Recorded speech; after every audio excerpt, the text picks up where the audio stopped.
So basically, he would lift me up and send me flying to the air, even when I would be like, no, no, no, please don't pick me.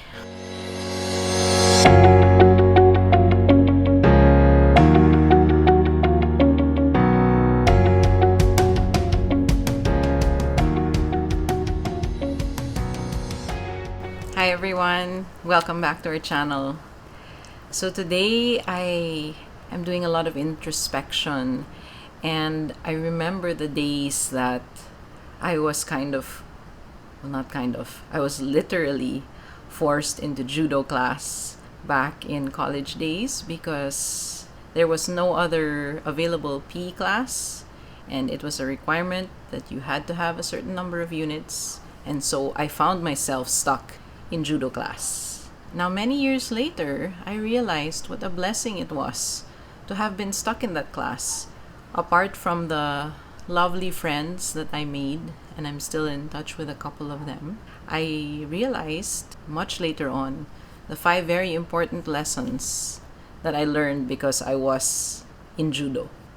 The very first lesson, and probably the most memorable one, would be I learned how to fall. Literally, there are steps in judo that assure you of a more or less safe way to fall, and there's a way that you hit the ground before you fall that protects your body to the best possible way, I suppose. And a very good demonstration of this happened a few years back. I distinctly remember I was wearing 3-inch heels. My husband and I were on our way to a party, and I was wearing a skirt that was not the easiest to move around in. It was a denim skirt, way back when I still wore denim skirts, which wasn't too far back.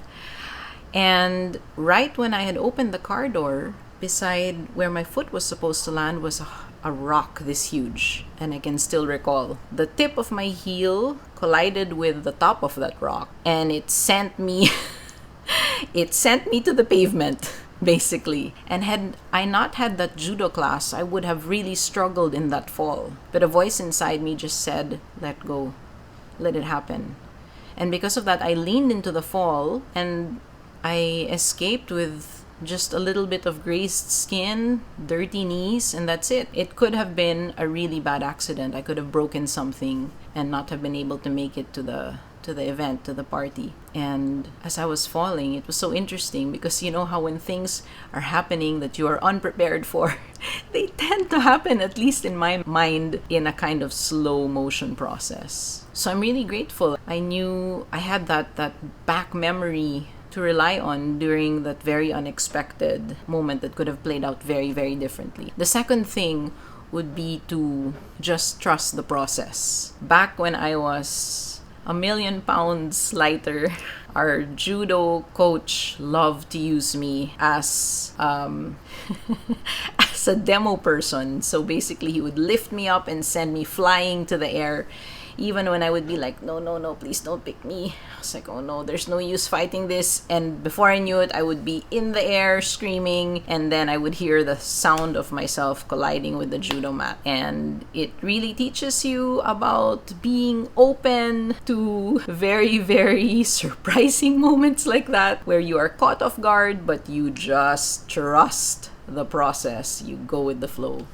Which leads me to lesson number 3, which is to be okay with the discomfort. I remember the first 2 weeks of judo class having to ice my whole body because I was covered. Not just me, I'm sure the whole class. But because I bruise easily, I really had very noticeable bruising, and it hurt. It wasn't easy to go to bed at night those first 2 weeks of practice. And when you're in that much discomfort, especially when something is not your choice, because judo was not my choice, I just happened to be stuck there. But looking back, I'm really grateful that I was. Lesson number 4 would be to surprise yourself. I never imagined I would be able to throw somebody twice my weight. My back then boyfriend was my main sparring partner, which meant he would allow me to grapple him and throw him over in our college mats. And it surprised not just him but myself, because in judo there is something known as the weight not being not being an issue, to how you were able to take over your opponent with the element of surprise and the proper technique. And I really wish I could still practice this today, but alas, I no longer have my gear and we do not have the same protective matting at home. But yeah, that was really a fascinating skill set to learn, one I hope I will never have to use in real life to defend myself.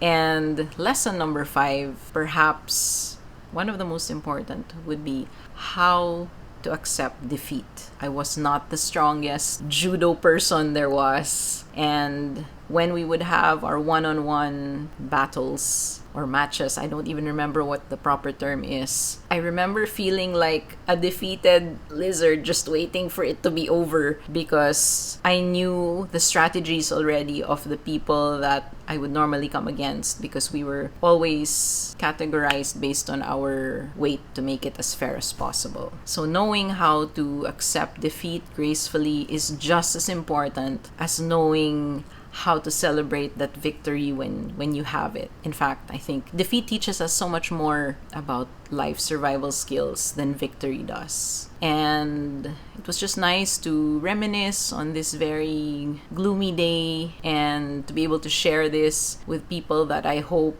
are thinking of getting into a kind of sport. And there's really so much to learn by just accepting the uncomfortable situation that you are in, and the lessons last you for years to come. So to my judo coach out there, thank you for always using me as your flying partner. I'm so grateful that, looking back, I was part of that class. So I hope that those of you that are watching have picked up something, or at least had a little laugh with this chat. Thank you so much for watching. Hit that subscribe button up here and keep growing with Silver Train.